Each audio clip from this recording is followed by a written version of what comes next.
Dalam nama Bapa dan Putra dan Roh Kudus. Amin. Bapak, Ibu, saudara-saudari yang terkasih dalam Kristus, salam damai sejahtera bagi kita semua. Dan berjumpa kembali dalam renungan Advent kedua dengan tema keluarga yang utuh. Tapi pun dalam proses pembentukan sebuah keluarga atau rumah tangga biasanya diawali dengan ketertarikan seorang laki-laki dan perempuan yang dilanjutkan dengan saling mengenal satu sama lain, mengenal sifat-sifatnya, mengenal hobinya, pekerjaannya, dan juga mengenal keluarganya masing-masing. Dan pada titik waktu tertentu mereka sepakat dan memutuskan untuk membangun sebuah rumah tangga atau keluarga yang dilalui dengan perjanjian pernikahan.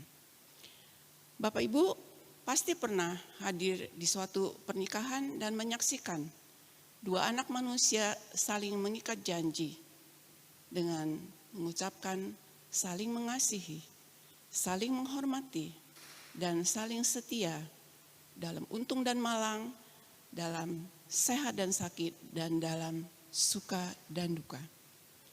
Setiap laki-laki dan perempuan seharusnya hadir di dalam kasih dan cintanya kepada pasangannya dan bertanggung jawab di dalam keluarganya. Dan cinta yang sejati adalah kehadiran nyata bagi orang yang dipercayakan kepadanya untuk berjalan bersama-sama, tulus, mengasihi, dan tidak mengeluh. Ada seorang gadis berumur 15 tahun, hidup dalam kemiskinan, dan dia berusaha mencari pekerjaan. Dia pergi ke kota, bekerja di sebuah keluarga. Karena anak ini baik dan rajin, dia bekerja cukup lama di keluarga ini sampai dewasa. Ayahnya sering datang menengok di keluarga ini, tapi setelah dewasa, gadis ini dapat pulang sendiri ke kampung dan naik angkutan umum bertemu dengan seorang laki-laki yang dalam pandangannya ia dapat menjadi sandaran hidupnya. Pada awal pernikahan mereka dikaruniai 3 bayi kembar perempuan, dan setelah berapa tahun kemudian diberikan 1 anak laki-laki. Bapak Ibu tahu anak-anak zaman sekarang punya 1 bayi saja repotnya aduhai. Bayangkanlah dengan 3 bayi kembar. Ibu ini pasti kerepotan, sehingga dia memang mencurahkan waktunya untuk membesarkan anak-anaknya. Waktu berjalan, suami mulai jarang pulang ke rumah. Si ibu mencari tahu, dan ternyata suaminya sering berjudi, bermabuk-mabukan, dan mempunyai will. Apakah masih ada yang tidak tahu ya, yang apa itu will? Will itu wanita idaman lain. Tentu ibu ini sangat sedih, tapi dia tidak dapat berbuat apa-apa. Lalu dia berpikir bagaimana dia harus menghidupi anak-anaknya karena suaminya sudah jarang pulang ke rumah dan otomatis tidak memberi nafkah. Dia berjualan ayam ke suatu pasar yang jarak tempuh dari rumahnya 1,5 jam mengayuh sepeda, dengan harapan dia dapat menghasilkan uang yang dibutuhkan bagi kehidupan anak dan orang tuanya. Walaupun seringkali harapan itu tidak sesuai. Dia tidak bisa membawa uang yang cukup. Tetapi pada saat dia pulang ke rumah melihat anak-anaknya yang lucu-lucu, dia sungguh bahagia. Dia tetap bertekun di dalam pekerjaannya.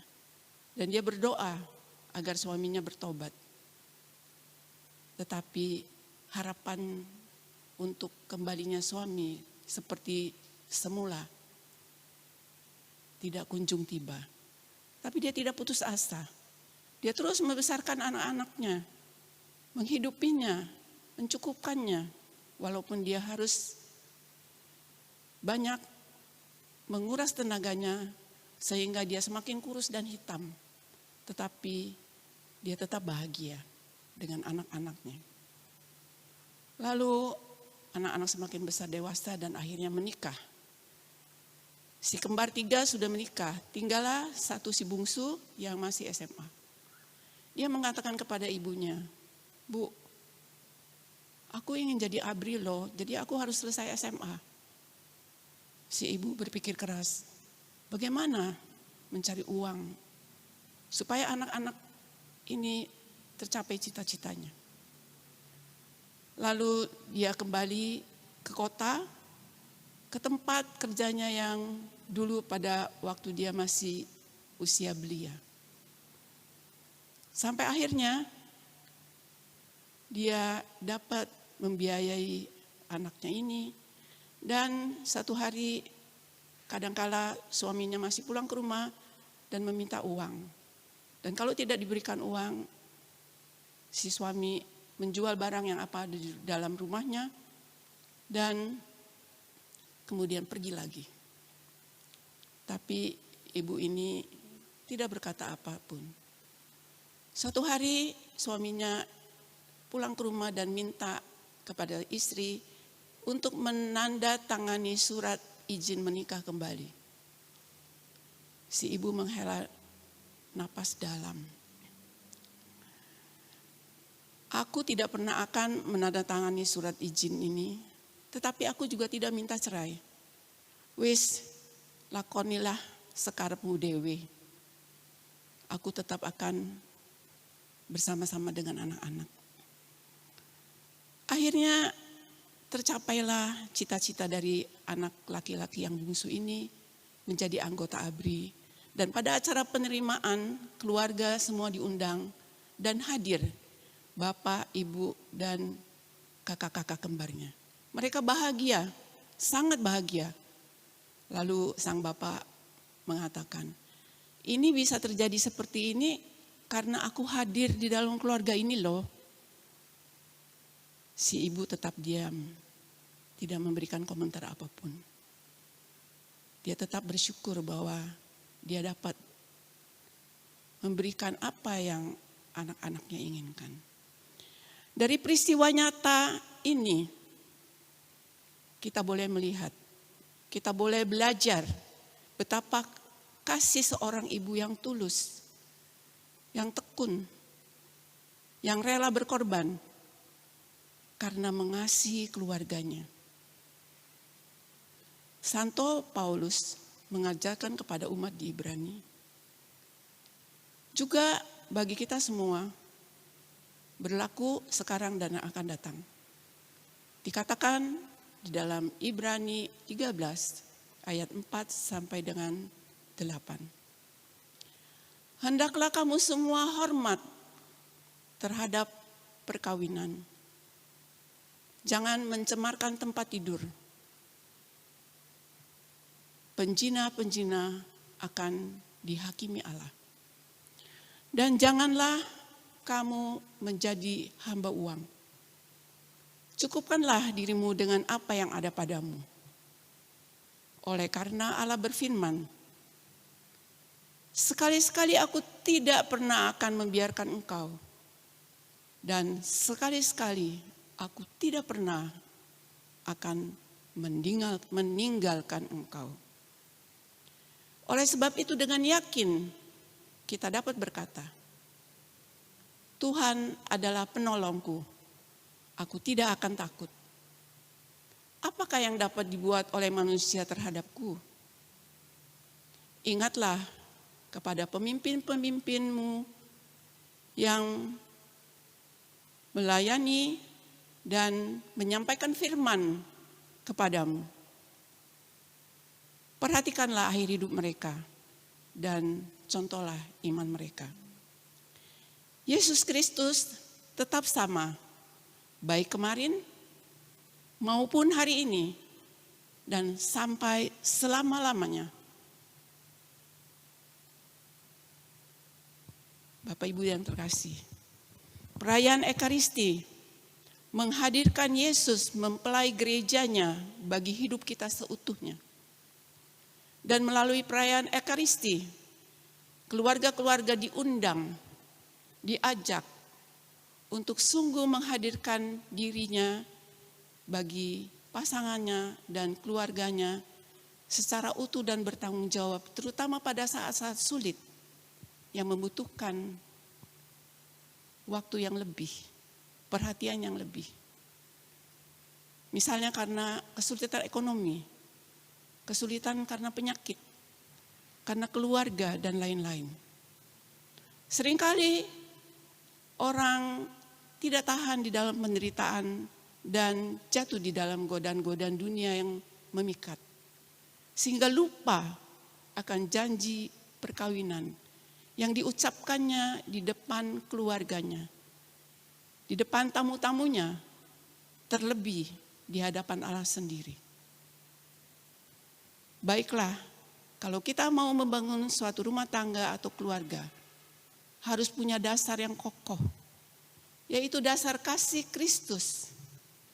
Kita ingat, Yesus telah memberikan diri seutuhnya, menebus dosa umat manusia bukan hanya dengan emas dan perak, melainkan dengan tubuh dan darahnya yang diberikannya kepada kita semua. Agar kita hidup mulia dan bahagia. Kita yakin dan percaya kalau kita meletakkan dasar kasih Kristus di dalam hidup kita, kita akan mengalami sukacita dan bahagia. Kita dapat melalui badai-badai kehidupan bersama. Kita tetap dapat bersyukur, memuji, memuliakan Allah. Marilah kita berdoa. Ya Allah, Engkau yang dalam Yesus Putramu Yesus mempelai agung, yang penuh kasih dan penuh kebaikan. Kami mohon belas kasih-Mu agar keluarga-keluarga Kau selalu sertai, sehingga mereka semakin setia menjadi keluarga yang utuh. Mereka boleh bertanggung jawab sepenuhnya dan menjadi teladan bagi anak-anaknya. Juga menjadi saksi Kristus bagi keluarga-keluarga lain. Demi Kristus Tuhan kami. Semoga semua keluarga selalu diberkati oleh Allah yang Maha Kuasa. Amin. Dalam nama Bapa dan Putra dan Roh Kudus. Amin.